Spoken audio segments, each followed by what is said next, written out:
Welcome to D6. This is professor Vinod Kumar. ఈరోజు the rebel episode number 4 నా ఆత్మకథలో అంశం ఏంటంటే మా నాయన గాలి కట్టయ్య మనకెందుకు రా చదువు అన్నాడు. ఈ అంశం మీద నేను మీతో కొద్దిసేపు మాట్లాడాలనుకుంటున్నా. ఎందుకంటే చదువు యొక్క ఇంపార్టెన్స్ మా నాయనకు ఎట్లా తెలుస్తుంది, మా అవ్వకు ఎట్లా తెలుస్తుంది.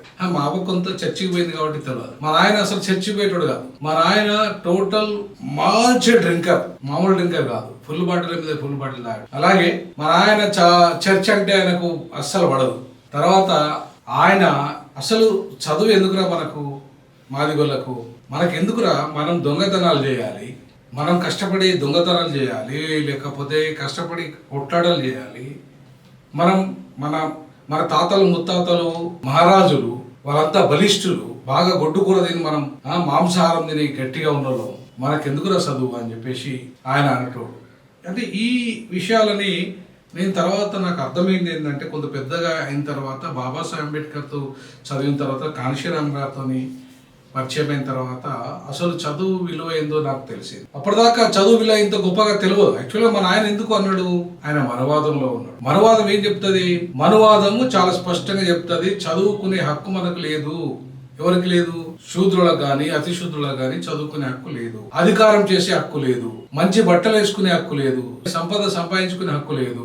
ఈ హక్కులన్నీ ఏమి లేవు కాబట్టి చదువుకునే హక్కు లేనప్పుడు ఆయనకు నిజంగా ఎట్లా తెలుస్తుంది చదువుకోవడము, మా జాతులకు చదువు అవసరము, చదువు మా జన్మ హక్కు అని విషయం రాజ్యాంగం వచ్చేదాకా, అందరికీ చదువు అనేది వచ్చేదాకా, వచ్చిన తర్వాత కూడా చాలా వరకు ఇప్పటికి కూడా మనవాద చట్టంలో ఇరుక్కపోయిన ఇంకా మా దళిత జాతి, అందులో మాదిగ జాతి, మా కులం, ఇంకా చదువు యొక్క విలువను తెలియని వాళ్ళు కూడా చాలా మంది ఉన్నారు ఈ రోజు వరకు కూడా. అసలు చదువు అంటే ఏమిటి, నేను అంధకారంలో నుంచి ఇవాళ బయటికి తీసుకొచ్చేది చదువు. ఈ అంధకార జీవితం నుండి నీ వ్యక్తిగత జీవితం కూడా ఈ సమాజాన్ని అంధకారం నుండి బయటికి నెట్టేది చదువు.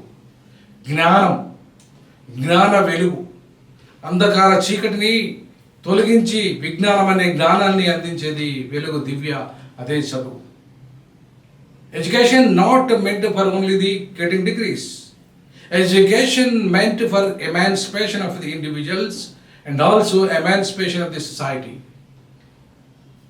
విద్య కేవలం డిగ్రీల కోసమో, చదువు కేవలం ఉద్యోగాల కోసమో, చదువు కేవలం సంపద కోసమో కాదు.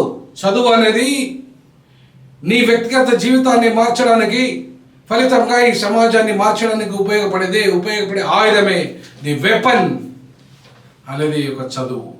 నీ బంధకారం నుండి విముక్తి చేసేది, అంధకారం నుండి, నీ బానిసత్వం నుండి విముక్తి చేసేదే చదువు. ఈ సమాజం అంతా కూడా అజ్ఞానాంధకారంలో చదువుకు దూరం వేలాది సంవత్సరాలుగా ఈ మనవాద బ్రాహ్మణులు, ఈ ఆర్య బ్రాహ్మణులు, ఈ హైందవ జాతి, ఈ హైందవ మతము నిన్ను చదువుకు దూరం చేసి, సంపదకు దూరం చేసి, అధికారానికి దూరం చేసి, దుర్మార్గంగా దళితులను అణచివేసిన చరిత్ర ఈ దేశంలో ఉన్న ఆర్యులది, ఈ దేశంలో ఉన్న బ్రాహ్మణులది, ఆర్య బ్రాహ్మణులది, ప్రధానంగా మనవాదులది. అందుకే వాళ్ళు వేల సంవత్సరాలుగా మనకు చదువు దూరం చేసిన కారణంగానే మా నాయన అన్నాడు, అరే మనకెందుకురా చదువు. మా తమ్ముడిని పట్టుకొని, అరే నువ్వు చదువుకుంటావరా, ఏం చేస్తావు అంటే, నాయన నేను నీ లెక్క దొంగతనం చేస్తాను ఆయన.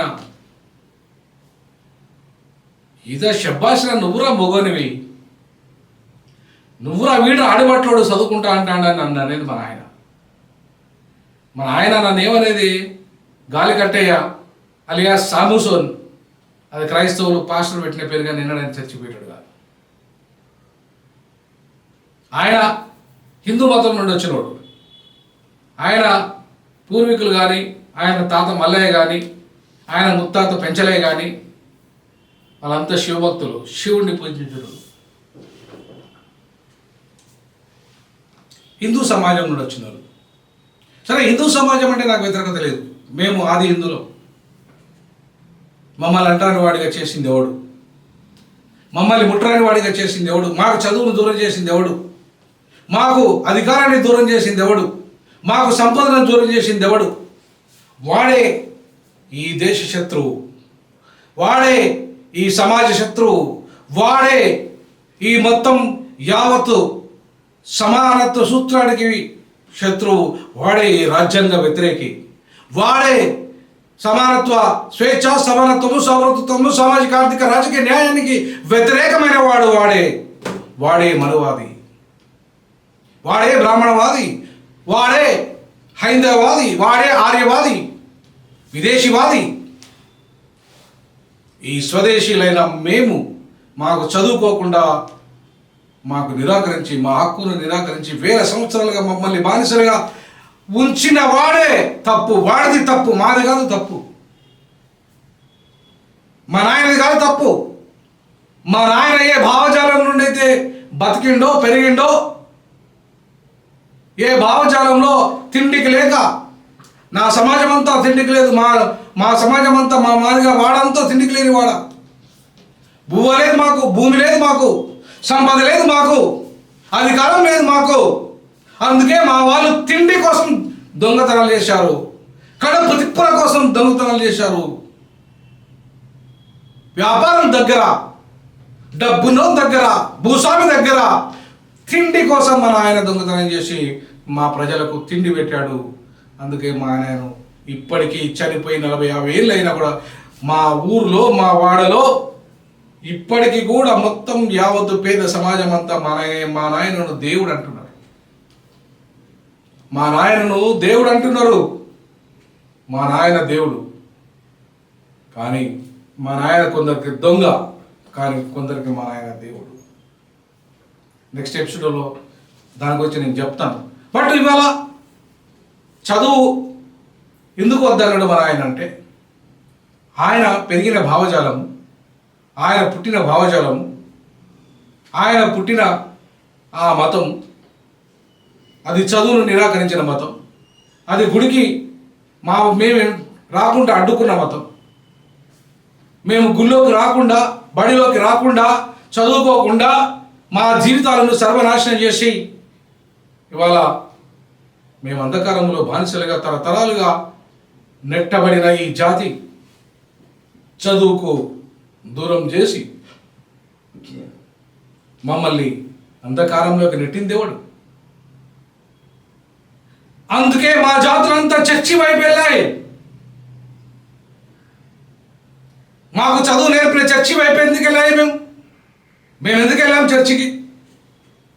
మీరు మమ్మల్ని బడిలోకి రాలేకపోతే, మమ్మల్ని చదువుకోలేకపోతే, మమ్మల్ని పాస్టర్లు మమ్మల్ని ఒక అధికారులు చేయలేకపోతే, మాకు ఆత్మగౌరవం లేకుండా చేయడం వల్ల, మమ్మల్ని గుళ్ళోకి రానియకుండా చేయడం వల్ల, మమ్మల్ని అంటరాని వాళ్ళుగా చూసిన కారణంగా మేమంతా కూడా ఇవాళ ఇతర మతాలకు వెళ్ళిపోయాం. దానికి తప్పు నీది, మాది కాదు. అందుకే మా నాయన మనకు చదువు వద్దురా అంటే మా అవ్వ చదువు కావాలరా అన్నది. చదువే బిడ్డ మన జీవితాలను మారుస్తుంది అన్నది. చర్చికి పోవాలరా అన్నది. చర్చే మన జీవితాన్ని మారుస్తుంది అన్నది. అంబేద్కర్ నాకు తర్వాత పరిచయం అయింది 22 సంవత్సరాలకు. కానీ నాకు మొదటి పరిచయం అయింది చర్చి. నాకు మొదట పరిచయం అయింది నా వాడ. నాకు మొదట పరిచయం అయింది నా కులం. నాకు మొదట పరిచయం అయింది నాకు అంటరానితనం. నాకు మొదట పరిచయం అయింది చర్చి, బైబిల్ జ్ఞానం. నాకు మొదట పరిచయం అయింది నా జీవితం వెలివాడ. వెలివాడల్లో ఉన్న నా జీవితం, మా జీవితం, అంధకార బంధనంలో ఉన్న మా జీవితాలు చదువు వద్దనే స్థాయికి మా నాయన ఎదిగిందంటే మన వాదం చట్రంలో 1000 సంవత్సరాలుగా బంధించబడి మమ్మల్ని బానిసలుగా చేసిన ఆ సంస్కృతి నుండి వచ్చింది మా నాయన ఆ పదం. మనకెందుకురా చదువు? బాబులోనికి చదువు కావాలి. వాడికి బుర్ర ఉంటుంది, బుర్ర ఉండదు, వాడికి బుర్ర ఉంటుంది. వాడు నోటితో బతుకుతాడు. వాడికి కావాలరా చదువు. మనకెందుకురా చదువు? మనకు బలం ఉంది, శక్తి ఉంది, దొంగతనాలు చేయాలి, రౌడీజం చేయాలి, మనం దొరల దగ్గర బానిసత్వం చేయాలి. ఇది కదా మనవాద సంస్కృతి మాకు నేర్పింది. ఇది కదా మా జీవన విధానం. ఇది కదా ఊరవతల ఉండి చనిపోయిన జంతువులను, కలేబాలను తినుకుంటా, వెలిపోయబడ్డ వృత్తులను ఆచరించుకుంటా, చెప్పులు చేసుకుంటా, మా వృత్తులు అంటారని వాళ్ళు, మేము అంటారని వాళ్ళం, మా జాతి అంటారని జాతి, చివరికి మా వాడ అంటరాని వాడ. అందుకే మా వాడల్లోకి వెలుగుగా వచ్చిందే బైబిల్. మా వాడల్లోకి వెలుగునిచ్చిందే చర్చ్. మమ్మల్ని మీరు ఎంటరాని వాళ్ళుగా చేస్తే మమ్మల్ని ప్రేమగా కొని చేర్చుకొని మాకు చదువు నేర్పి మమ్మల్ని పాస్టర్లను చేసి మమ్మల్ని ఉద్యోగస్తులను చేసి ఐఏఎస్లను చేసి ఐపీఎస్లను చేసి మమ్మల్ని ఉన్నత స్థాయికి ఇచ్చిన చర్చి మేము ఎందుకు దూరం చేసుకోవాలి? మేము చర్చికి పోతే మీరు ఎందుకు రిజర్వేషన్ రద్దు చేయాలి? సో ఇవన్నీ కూడా చర్చానీయాంశాలు రానున్న ఎపిసోడ్లో ఇంకా వీటన్నిటి గురించి మాట్లాడదాం. సో కాబట్టి మా అయ్య చదువు వద్దంటే మా అవ్వ చదువు కావాలన్నది. సో మా అవ్వ ఎందుకు చదువు కావాలన్నదో నెక్స్ట్ ఎపిసోడ్లో చెప్తాను మీకు. మా అవ్వ చదువు ఎందుకు కావాలన్నది. సో ఈ విషయంలో మీరు మీ కామెంట్ రూపంలో తెలియజేయండి. ఖచ్చితంగా మా నాయన మనవాద చట్టంలో చనిపోయేంత కాలం ఉన్నాడు, వాటికి బయటికి రాలే. కాబట్టి నాయన అమ్మ అంత చైతన్యం, అమ్మ అంత చదువు యొక్క విలువ, అమ్మ మమ్మల్ని ఈ స్థాయికి తీసుకొచ్చింది ఎందుకంటే ఆమెకు చదువు విలువ తెలిసింది కాబట్టి. సో కాబట్టి అమ్మ చదువు ఎందుకు కావాలన్నది, నాన్న చదువు ఎందుకు కావద్దన్నాడు, ఈ అంశాల మీద మీ అభిప్రాయాలను తెలియజేయండి. జై భీమ్, జై పులే, జై పెరియార్, జై హింద్.